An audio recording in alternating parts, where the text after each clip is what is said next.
Hello everyone, I welcome you all to our online learning platform. आज के video lesson में हम देखने वाले हैं फेडरलिज्म का नेक्स्ट पार्ट जो कि है डिसेंट्रलाइजेशन इन इंडिया। डिसेंट्रलाइजेशन ये कैसा वर्ड है? Decentralization, D plus centralization. पहले देखते हैं सेंट्रलाइजेशन का मतलब क्या होता है। सेंट्रलाइजेशन का मतलब होता है कि हर चीजें जो हैं वो एक सेंटर से ऑपरेट कर रही है, यानी कि सारे पास जो है वो एक सेंटर के पास लाई कर रहे हैं। और डिसेंट्रलाइजेशन वर्ड जो है वो जस्ट ऑपोजिट होता है, यानी कि हमारे इंडिया में सारे पास जो है वो सिर्फ एक सेंटर के पास नहीं होते, बल्कि सेंटर के जो पास हैं उनको बहुत सारे यूनिट्स में डिवाइड कर दिया गया है। जैसा कि आप लोगों को याद होगा, हमने पिछले क्लास में ही देखा था कि इंडिया में फेडरलिज्म है, यानी कि हमारे यहाँ क्या हो रहा है, तो सेंटर के पावर को स्टेट शेयर कर रहे हैं। ठीक है, तो यही जो पावर शेयरिंग होती है जिसमें हम सेंटर से पास को लेकर के स्टेट गवर्नमेंट को दे देते हैं या लोकल गवर्नमेंट को दे देते हैं, तो इसको हम डिसेंट्रलाइजेशन कहते हैं। अब देखो इंडिया के बारे में। इंडिया अच्छे से पता है कि इंडिया बहुत बड़ी कंट्री है, 3.28 मिलियन स्क्वायर किलोमीटर यहाँ का एरिया है। पूरी दुनिया में सेकेंड लार्जेस्ट पॉपुलेशन इंडिया का है। इतने बड़े देश को सिर्फ दो लोगों के बीच में पावर बांट करके या दो ऑर्गेनाइजेशन के बीच में पावर बांट के चलाया जा सकता है? शायद ये बहुत डिफिकल्ट काम होगा, क्योंकि सेंट्रल गवर्नमेंट के लिए ऑब्वियसली इंडिया बहुत बड़ा है, पर उस सेंटर के नीचे में जो स्टेट्स काम कर रहे हैं उनके भी एरिया कम नहीं है। इनफैक्ट हमारे तो कुछ एरियाज ऐसे हैं, जैसे कि एग्जाम्पल हरियाणा बेल्जियम के साइज के बराबर का है, इनफैक्ट उसके हाफ के साइज का है। तो आप देख ही रहे हो, हमारा एक छोटा स्टेट जो हमारे देश में कोई बड़ा स्टेट नहीं है, वो किसी कंट्री के साइज के बराबर है या इवन उसके कंट्री साइज से भी बड़ा है। तो ऐसे जगहों पे एडमिनिस्ट्रेशन कैरी आउट करना दो टायर के साथ बहुत डिफिकल्ट है। इसी डिफिकल्टी को ओवरकम करने के लिए इंडिया में एक थर्ड टायर भी इंट्रोड्यूस किया गया, और यही थर्ड टायर है आपका लोकल गवर्नमेंट। थर्ड टायर आखिर लोकल गवर्नमेंट को ही क्यों चुना गया? तो उसके पीछे कारण ये है, आइडियोलॉजी ये है कि जो लोकल पीपल होते हैं ना, उनको ज्यादा बेटर तरीके से पता होता है कि उनके इलाके की परेशानी क्या है। जैसे कि फॉर एग्जाम्पल क्लास आपका चल रहा है, ठीक है, अब उस क्लास में अगर प्रिंसिपल को कुछ एक्शन लेना है तो प्रिंसिपल तो देखेगा कि अरे हर क्लास में एसी की जरूरत है, वो एसी लगवा दिया, ठीक है, इट्स जस्ट अ केस, तो एसी लगवा दिया, ठीक है। बट हो सकता है उस क्लास में कोई एक ऐसा क्लास होगा जहां का बोर्ड खराब होगा और उनके लिए एसी से ज्यादा जरूरी था बोर्ड सही होना, ऑब्वियसली। तो क्या होता है, इससे गलत डिसीजन आ सकता है अगर सेंटर काम कर रहा हो अकेला। तो वही अगर वो एसी लगवाने की जगह अगर मान लो उस क्लास के टीचर को पैसा दे देता कि आपको अपने क्लास में जो जरूरत है आप वही लगवा लो, तो क्या लगता है, टीचर एसी लगवाते या बोर्ड? ऑब्वियसली बोर्ड लगवाते, और उसी से आपकी जरूरत पूरी होती। तो यानी कि जो उस क्लास में है वो बेटर जानता है कि उसको किस चीज की जरूरत है और वो कौन सी परेशानियों को फेस कर रहा है, और उन परेशानियों का जो सोल्यूशन है वो किस तरीके से निकाला जा सकता है एफिशिएंटली। इसी थॉट के साथ, जो कि गांधी जी का भी शुरू से कहना था, गांधी जी का प्रिंसिपल है इनफैक्ट, कि अगर ग्रास रूट लेवल में ही प्रॉब्लम्स को खत्म कर दिया जाए, जड़ से हटा दिया जाए, तो प्रॉब्लम्स बढ़ेगा ही नहीं। इसी सोच के साथ हमारे यहाँ डिसेंट्रलाइजेशन हुआ बाहर का, यानी कि हमारे यहाँ क्या किया गया, लोकल एरियाज के गवर्नमेंट को कुछ पास दे दिए गए ताकि वो अपने एरिया का डिसीजन खुद ले सके। क्योंकि हमेशा याद रखना, जो परेशानी फेस करता है वही जानता है कि उसको किस चीज की तकलीफ है और वो बेस्ट तरीके से कम लागत में अपनी उस परेशानी से निजात कैसे पा सकता है। ठीक है, इसी आइडियोलॉजी के बेसिस पे इंडिया में डिसेंट्रलाइजेशन किया गया। बट कहते हैं ना, कागजी चीजें कोई वैल्यू नहीं है वैसी। इंडिया में तो गांधी जी के प्रिंसिपल शुरू से माने जा रहे हैं, क्योंकि आजादी के समय ही गांधी जी ने ये बात कही। तो कहने को तो इंडिया में थर्ड टायर गवर्नमेंट उसी समय आ गया, ठीक है, लोकल गवर्नमेंट को पावर देने की बातें हो चुकी थी और इवन दिए भी जाते थे, बट गारंटीड मिले जरूरी नहीं है। कहीं होता था दे देते थे, कहीं होता था पैसा नहीं देते थे लोकल गवर्नमेंट को, और इस तरीके से परेशानियां होती थी। तो जब थोड़े लोग अवेयर होने लगे तो ये लोग क्वेश्चन करने लगे, इनफैक्ट दे स्टार्टेड डिमांडिंग कि अगर हम अपनी परेशानी का सोल्यूशन अपने से ज्यादा अच्छे से निकाल सकते हैं तो हमारे हाथों में भी गारंटीड पावर्स होने चाहिए। मतलब सिर्फ हमें बोलने वाले पावर्स नहीं चाहिए, हमें ऐसे पावर्स चाहिए जो एक्चुअल में हो। ठीक है, यानी कहने को तो मेरे पास डिसेंट्रलाइजेशन था, बट हमारे कॉन्स्टिट्यूशन में कहीं भी ये बात मेंशन नहीं थी।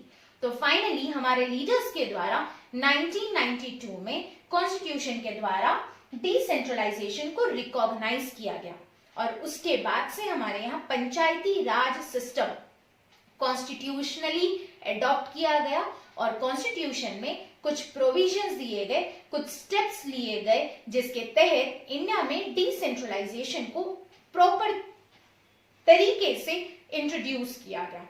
क्लियर है? सो ये है आपका decentralisation.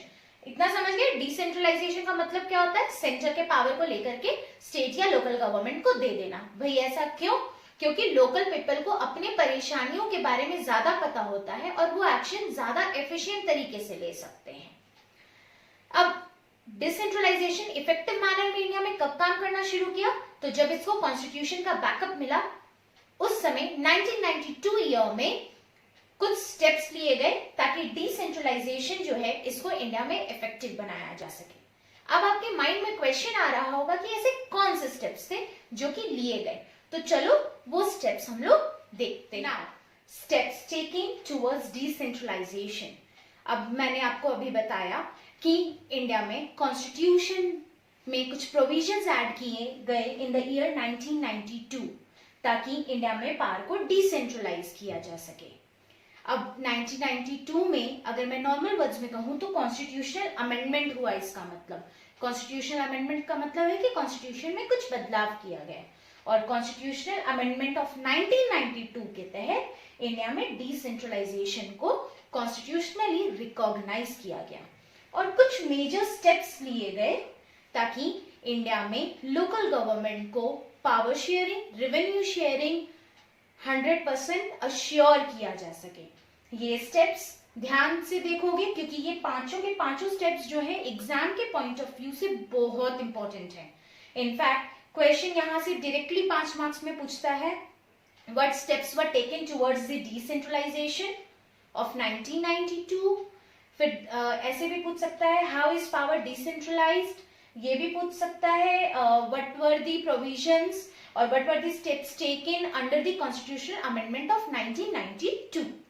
Okay, so let's see कि कौन-कौन से steps लिए गए थे। पहला step था, it was made constitutionally mandatory to hold regular elections. Constitutionally ये mandatory कर दिया गया था कि elections जो है वो regular basis पे होंगे।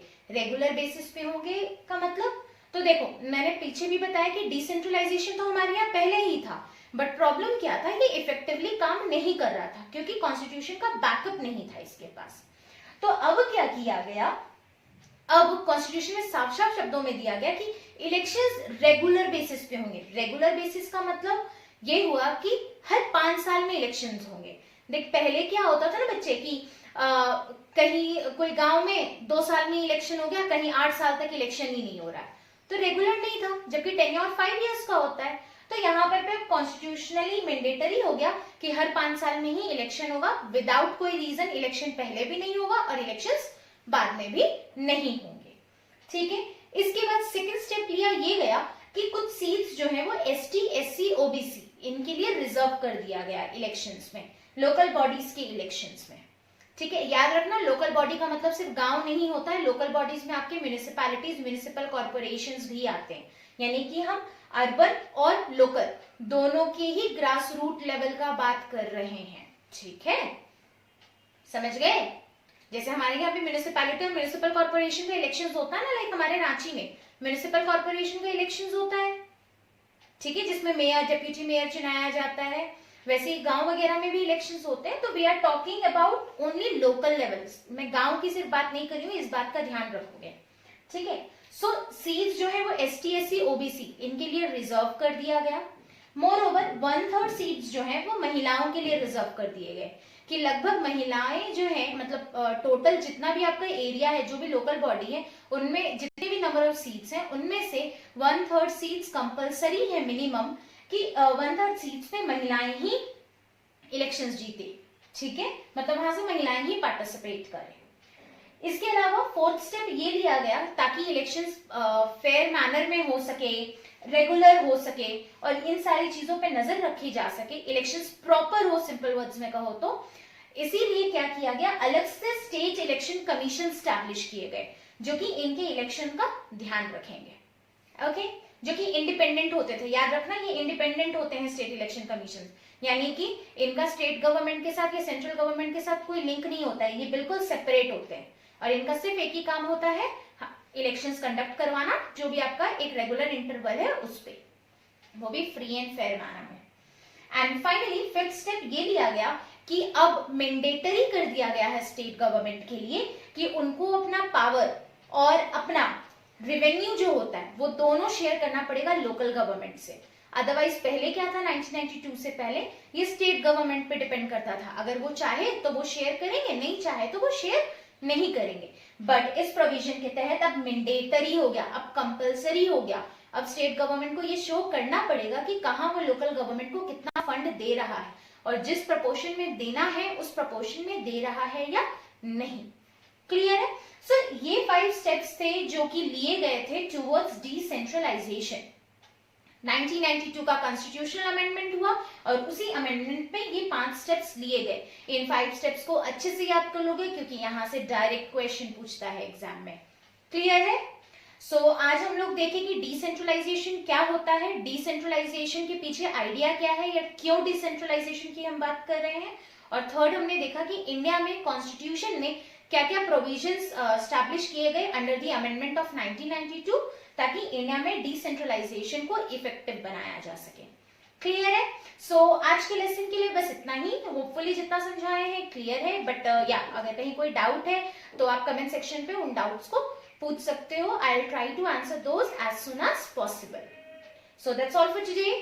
Thank you. या बट वन मोर थिंग, अगर अभी तक आपने हमारे चैनल को सब्सक्राइब नहीं किया है तो जल्दी से सब्सक्राइब कीजिए और हमारे हर अपडेट के साथ जुड़े रहने के लिए बेल आइकन को भी जरूर दबाएं। और अगर ये वीडियो अच्छा लगा तो प्लीज एक लाइक तो बनता है। Thank you.